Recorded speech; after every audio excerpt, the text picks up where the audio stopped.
E aí, turma boa, tudo bem? Tranquilos? Nós estamos aqui para a nossa videoaula, pessoal, e o nosso tema é Mundo Desenvolvido, Aspectos Econômicos, aulas 4 a 6. Pessoal, eu vou pegar essa temática e vou dividir em 3 videoaulas, beleza? Que assim a gente não sobrecarrega muito de informações, deixa os vídeos um pouco mais curtos e um pouco mais dinâmicos. E eu vou postando para vocês essas videoaulas ao longo de nossas aulas, estipuladas pela grade da escola, beleza? Já definidas pela grade da escola. Num primeiro momento, pessoal, na nossa primeira videoaula, eu vou basicamente mostrar para vocês quem que é o mundo desenvolvido, inclusive vou recordar alguns aspectos históricos que permitiram eles chegarem em tal nível de desenvolvimento, beleza? Num segundo momento, eu vou mostrar para vocês que o mundo desenvolvido tem sofrido alguns problemas, beleza? Sobretudo algumas crises, o surgimento de alguns concorrentes e como isso tem afetado as suas economias, tá?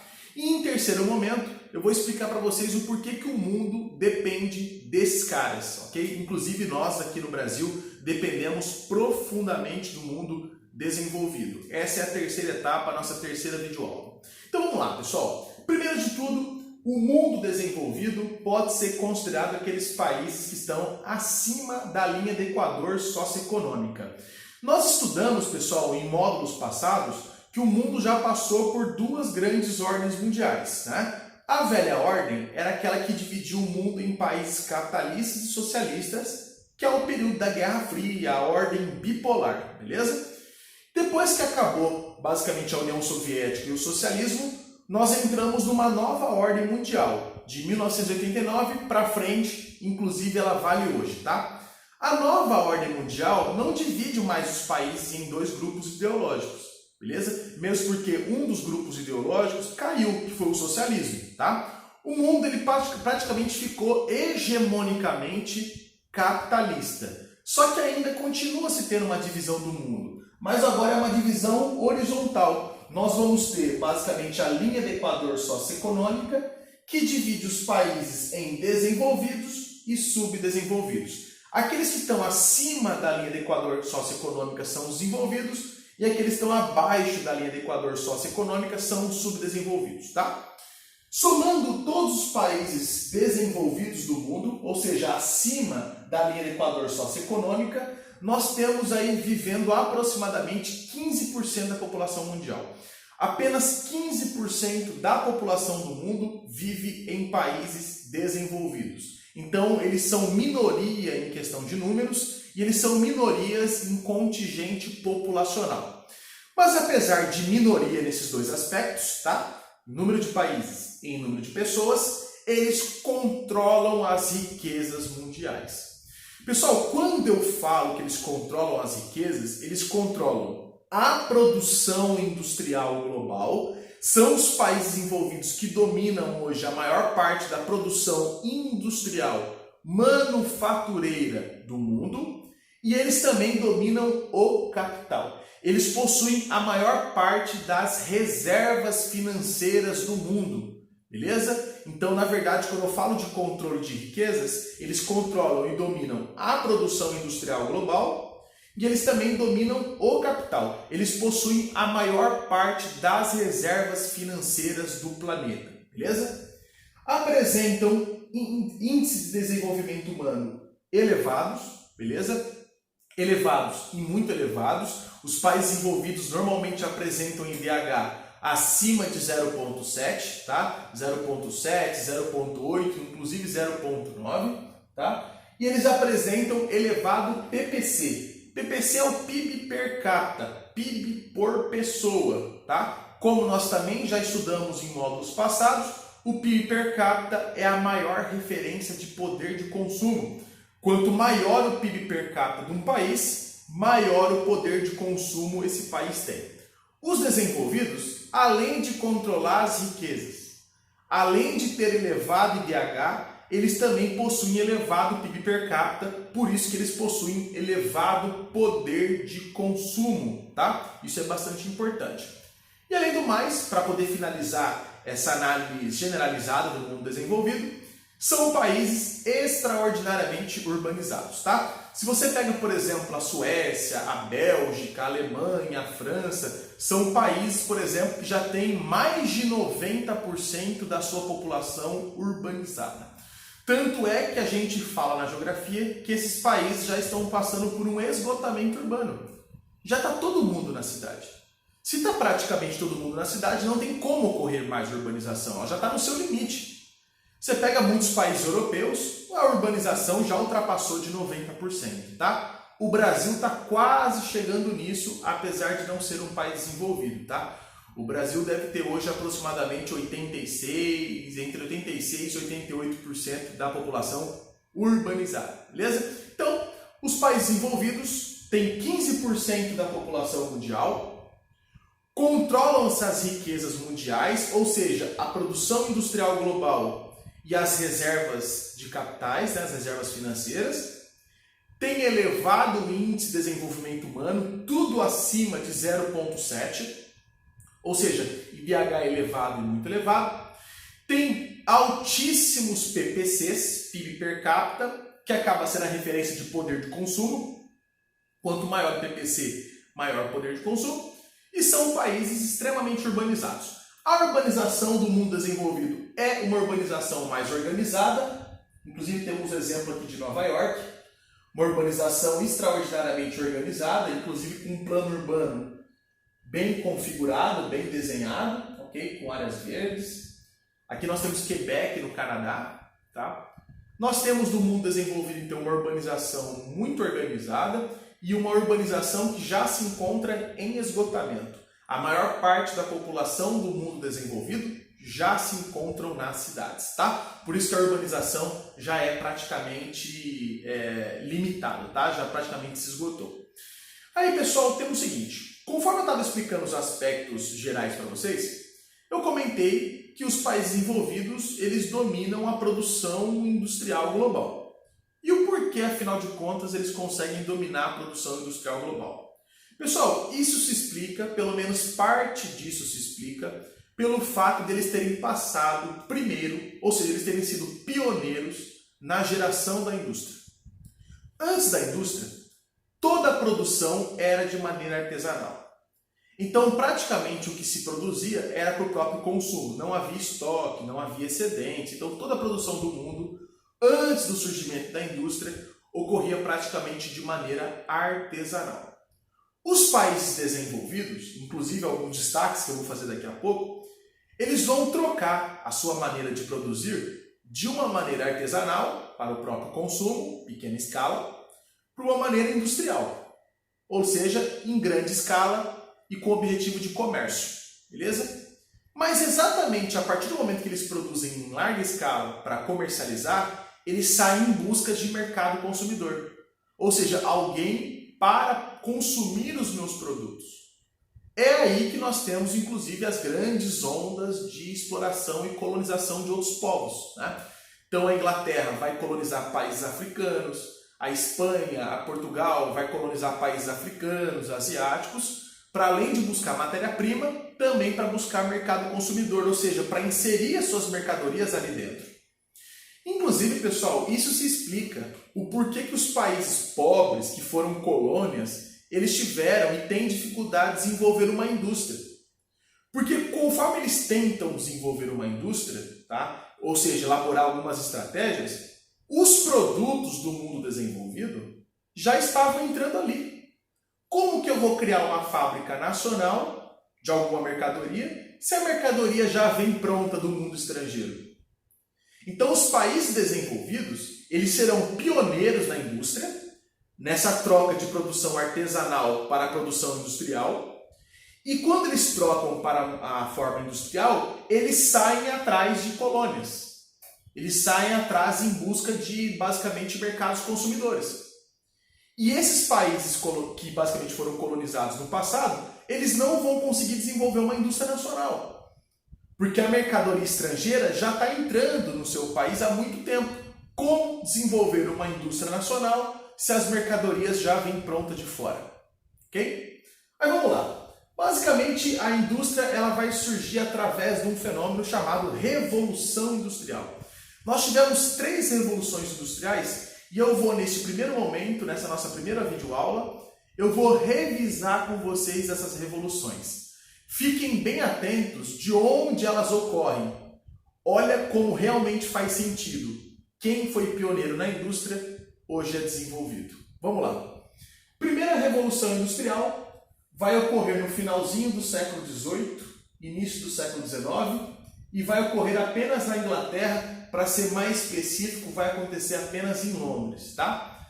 A primeira revolução industrial, ela basicamente é marcada pelo surgimento do uso do carvão mineral. O carvão, inclusive, é a primeira fonte de energia usada em larga escala no mundo, beleza? É a primeira fonte de energia utilizada em escala industrial, em grande escala.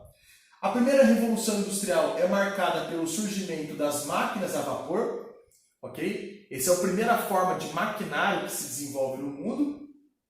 O surgimento das locomotivas, que não deixa de ser uma máquina a vapor, e o uso do sistema taylorista. Para quem não lembra, pessoal, o taylorismo é um sistema de produção industrial marcada pelo trabalho cronometrado. Então, os operários tinham metas a serem cumpridas, tinha que fabricar um X de mercadoria num curto prazo de tempo, tá? Imposto. Se ele não cumprisse isso, ele podia sofrer perdas salariais e até mesmo a demissão. O taylorismo é marcado pelo trabalho cronometrado. Inclusive é aí que surge a expressão time is money, tempo é dinheiro, ok? Um trabalho extremamente fiscalizado. Nós vamos ter agora dentro da fábrica hierarquias, pessoas que produzem e pessoas que fiscalizam. Esse é um segundo aspecto. E o taylorismo também ele vai ser marcado pela fixação do trabalhador numa única função. Como se fosse uma alienação. Basicamente o operário só pode desempenhar uma atividade.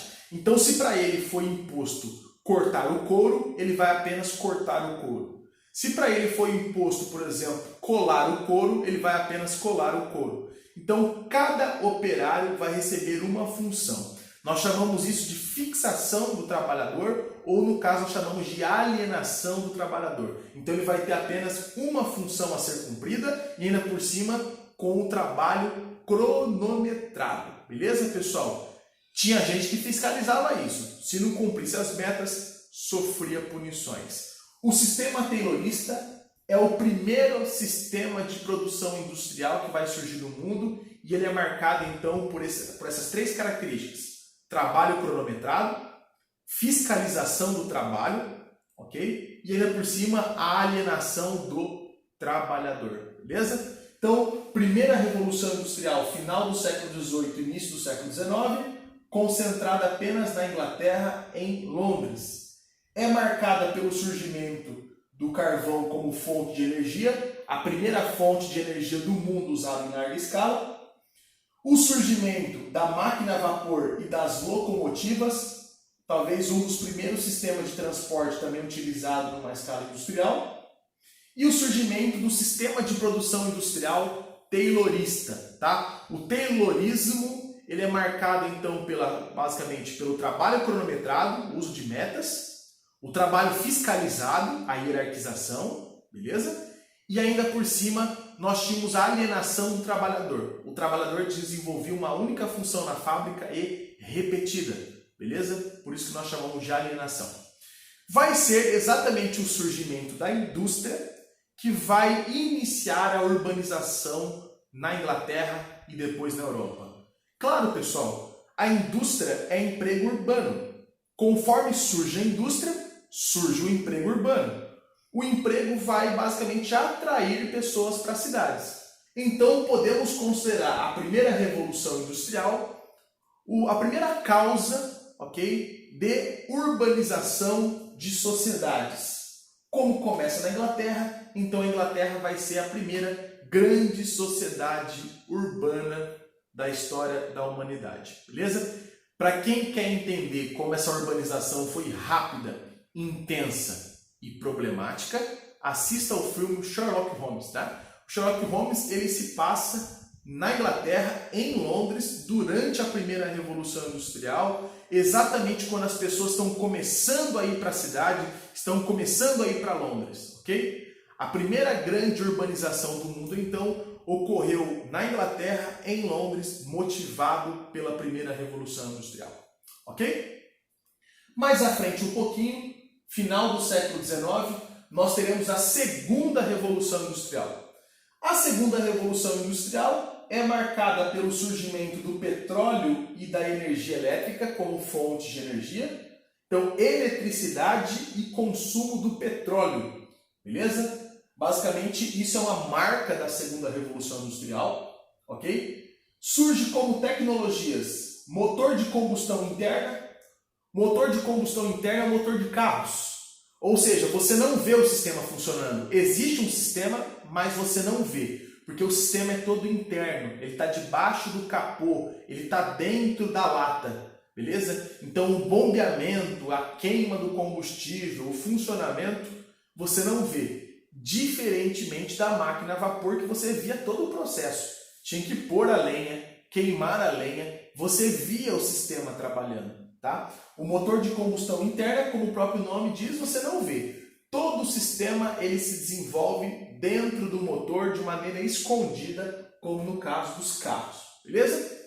E o surgimento do aço. O aço também, pessoal, ele começa a ser utilizado, produzido, utilizado na segunda Revolução Industrial. O aço foi muito importante, pessoal, porque o aço ele é resistente, mas ao mesmo tempo ele é leve. Então o aço vai pouco a pouco substituindo o ferro, possibilitando o surgimento de mercadorias resistentes e leves. Hoje a indústria utiliza muito de aço e muito de alumínio, ok? Antes da segunda Revolução Industrial era tudo ferro, muito pesado, enferrujava e assim por diante, tá? Então, motor de combustão interna e o aço são duas tecnologias que vão surgir na segunda Revolução Industrial, tá? E essa Revolução Industrial é marcada pelo surgimento do sistema fordista, tá? Fordismo tem esse nome porque surgiu dentro das fábricas da Ford, tá? É um sistema que foi criado pelo dono da Ford, o Henry Ford, tá? O Fordismo é o Taylorismo.